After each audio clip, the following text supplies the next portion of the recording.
Hello! Welcome to Uncanny channel. Today we're going to be talking about the mysterious case of the Pollack sisters, which is one of the most infamous cases of reincarnation ever documented. Grab a glass of wine, or scotch, or a bowl of popcorn. This one's interesting. I came prepared.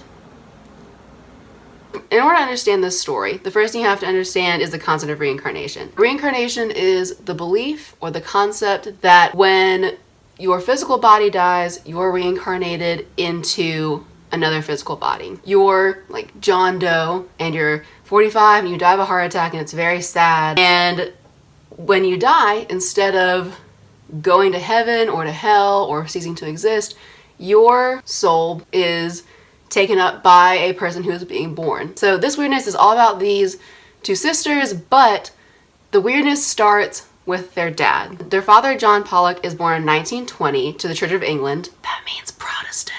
Later became a Catholic. I think about age 7 or 8 he became Catholic. He learned about the concept of reincarnation reading a novel, and he read up on it some and he was like, this seems pretty legitimate.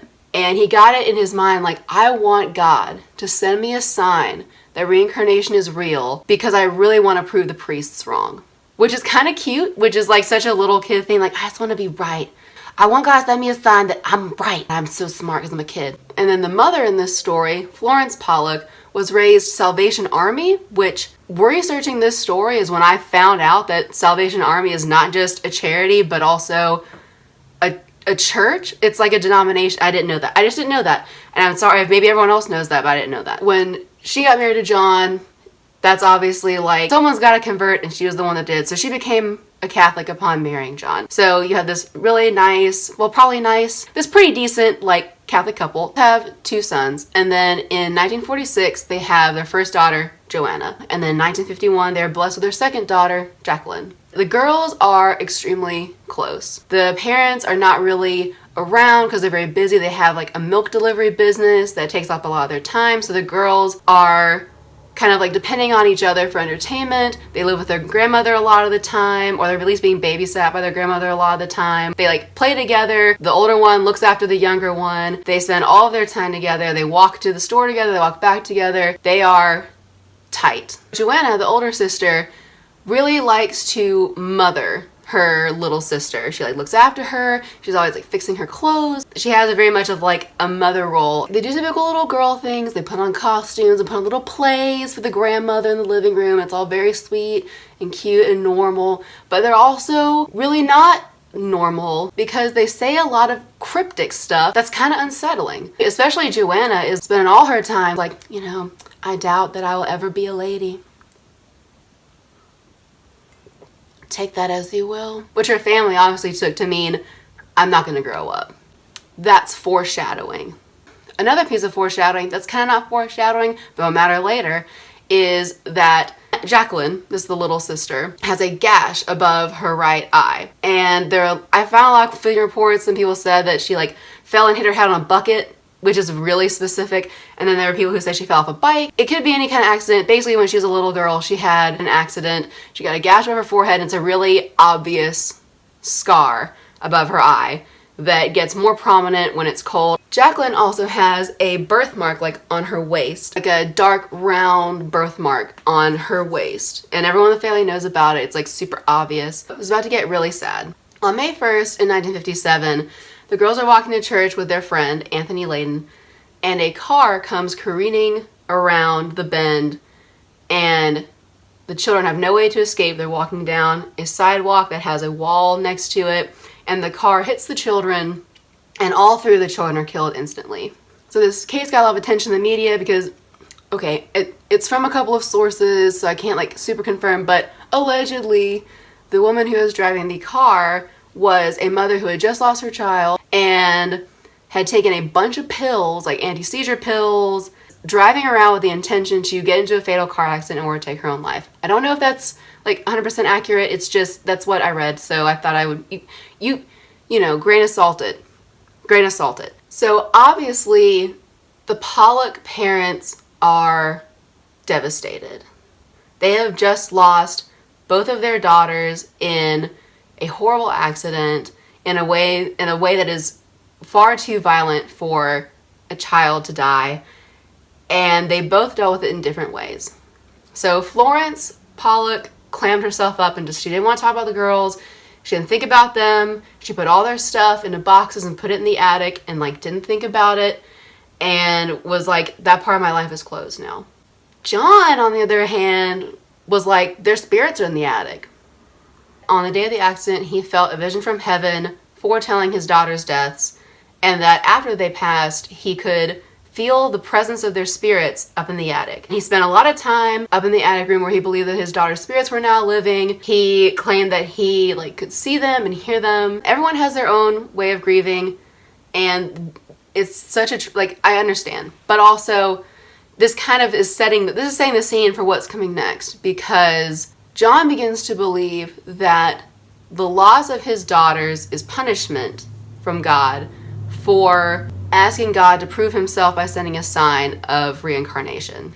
And he believes that his daughters are taken from him for asking for that sign, but that they were taken from him so God could give him that sign by reincarnating his own daughters. Now we're getting the whole scope of what's going on with John. And so John goes to Florence and is like, don't worry, don't fret, our daughter's gonna be reincarnated. And Florence is like, that is absurd. What are you talking about? Don't make me file for a divorce. You are a lunatic. And it put a lot of problems in their marriage, because she's trying to forget and let go of the past. She's trying to do one thing. He's like, they're coming back to us, babe. It's just not healthy. But John refused to get rid of this idea. Less than a year after the girls passed away, Florence was pregnant again. And it was exciting. It was a new beginning. And the family was going to have a fresh start and move forward. But John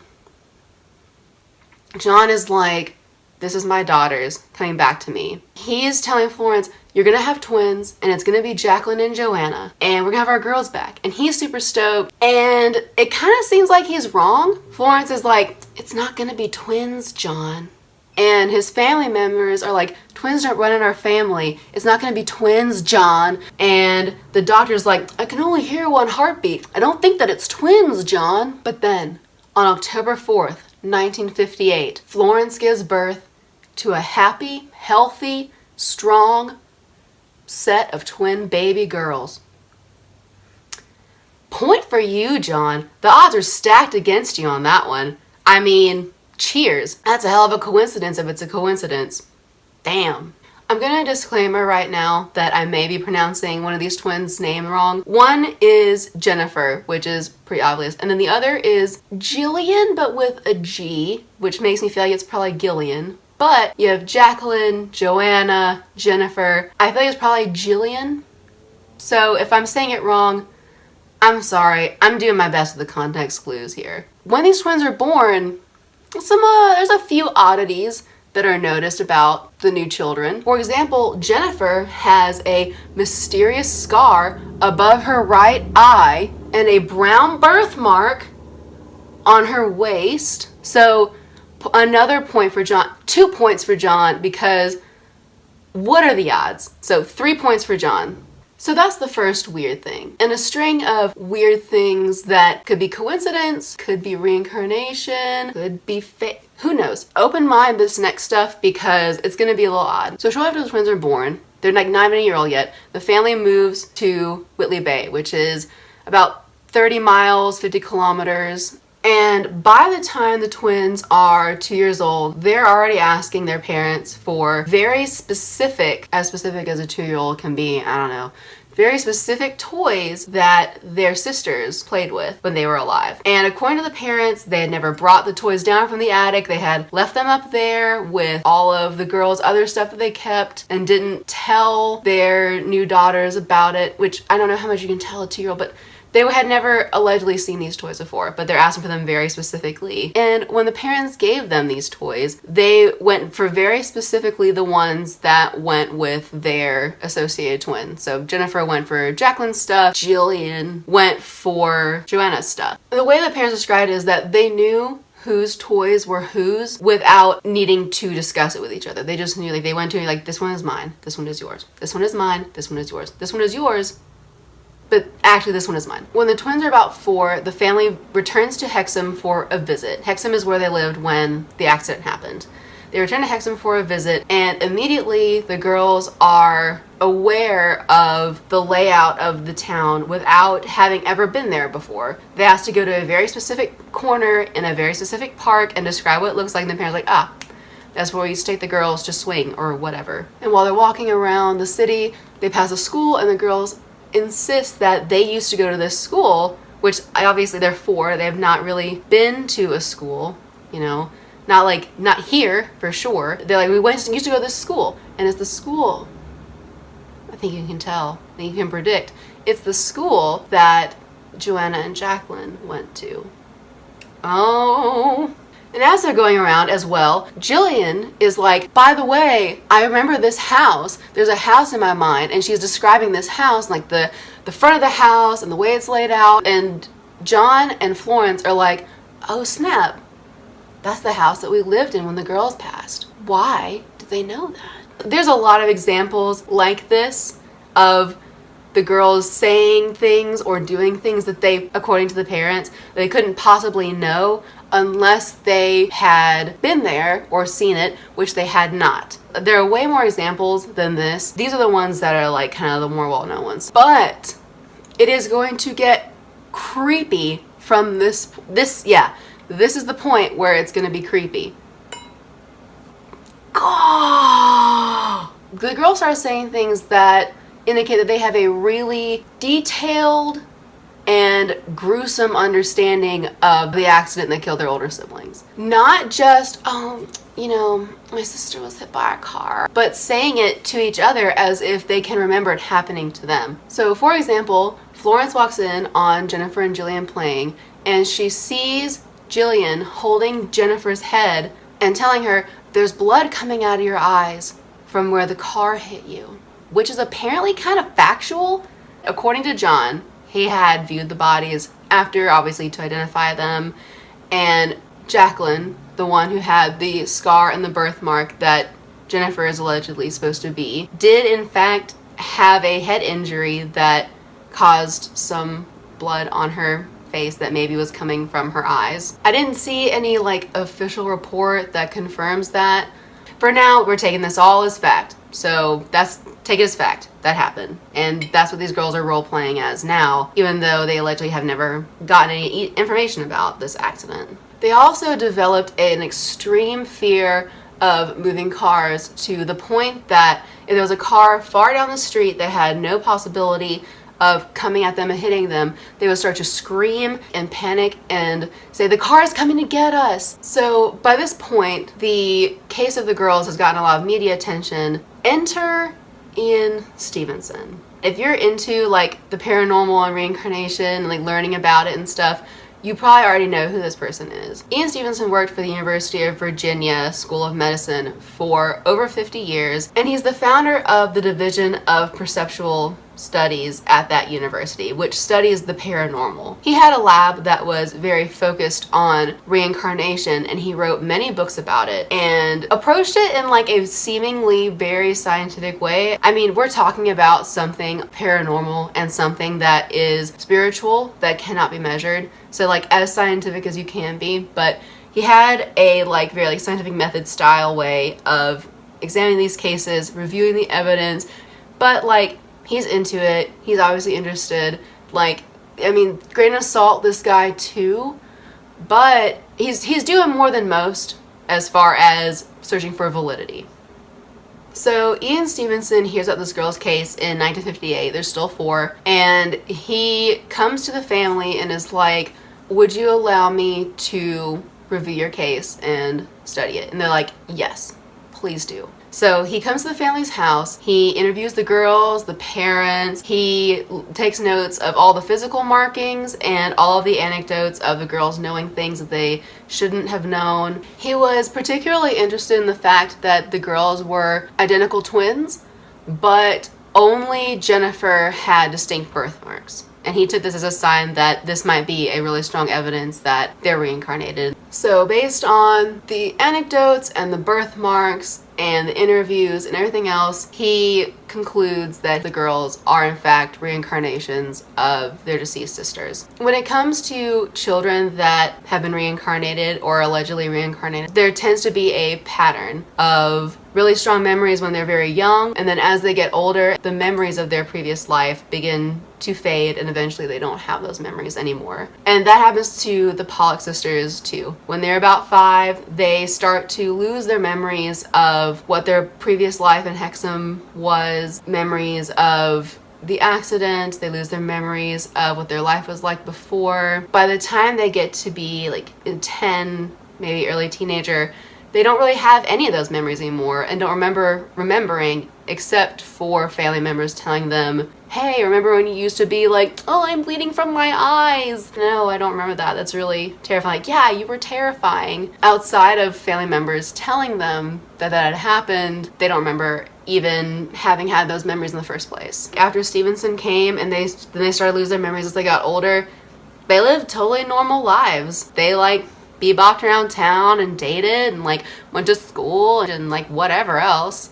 I mean, Stevenson stayed with the family as the girls got older, just like check in and like see if they remembered anything else. By this time, all the crazy stuff is over. So when the girls are 20 years old, Stevenson has them do a genetic test to determine if they are monozygotic twins, which means that they are as identical twins can be. And the test comes back and it confirms that they are in fact monozygotic twins, which kind of throws a wrench into the birthmark is just a random thing theory, because now we know these are monozygotic twins. We know that these girls are definitely identical. There's no explanation for these birthmarks other than reincarnation. The story kind of ends here in that Stevenson doesn't really do much with the DNA findings other than to use it as further evidence of their reincarnation. There are several theories that people posit for all of the phenomena, and I'm going to go through them. Theory 1. John either directly or indirectly forced the girls to believe that or act like they were reincarnated. Obviously, John was a huge believer in reincarnation and was so convinced that these twins were the reincarnated souls of his daughters that a lot of theorists believe that the girls picked up on that and acted that way or perpetuated that in order to gain his approval or even just to make him happy. I think that's a fair assessment, especially if he's so outspoken about it. I think kids pick up a lot more than we give them credit for. I think that's a very good theory. Approve. The next theory is kind of similar but involves everyone, and that's that all of this is due to wishful thinking. Looking for things that could be signs of reincarnation because that's what they wanted to believe. I think that's definitely also a fair theory. I think it's entirely possible that the rest of the family was just like, well, it is a strange coincidence, and either went with it or became believers themselves, either out of grief or even just being exposed to it, lowering their resistance to it. And then it's also a good theory. Approve.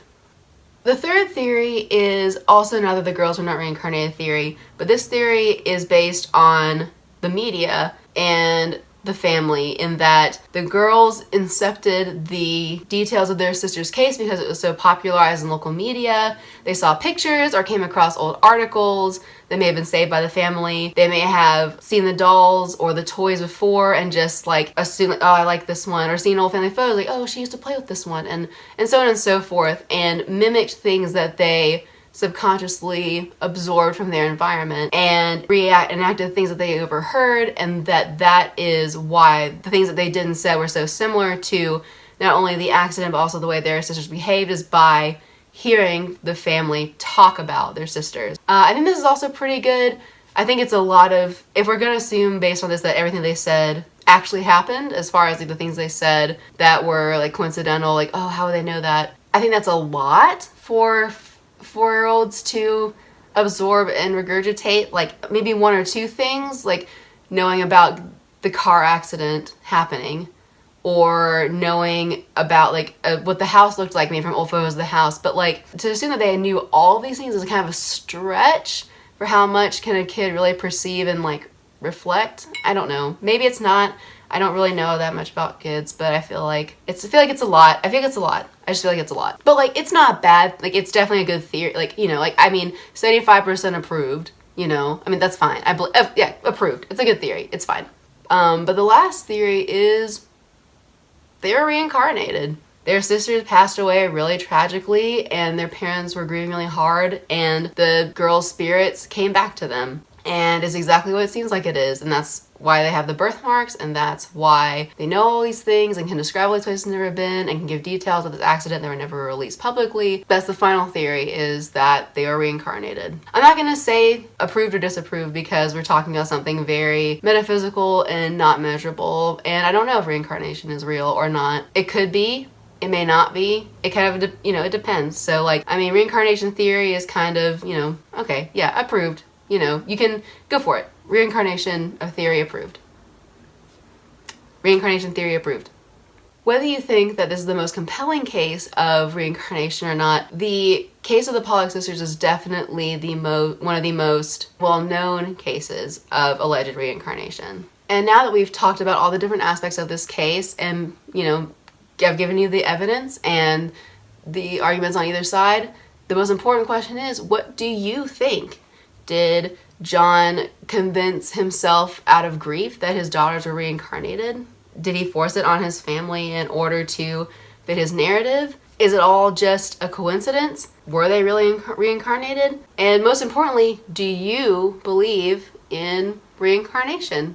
Do you think that when we die, we are sent to another body to live another day and have another experience and continue in this beautiful world around us? Or do you think that something else happens or nothing happens? Let me know all of your thoughts and answers in the comments below. Please be respectful because we are talking about something that a lot of people do believe in as a very important part of their religious and spiritual beliefs. So be respectful, but feel free to debate. I would love that. I would love to see a great debate about it. Pause that subscribe button if you want to see more videos about the odd, the creepy, and the unexplained. Thumb me if you think you know me like that. And above all else, remember that it is a beautiful and magical thing to believe in the unbelievable. See you then.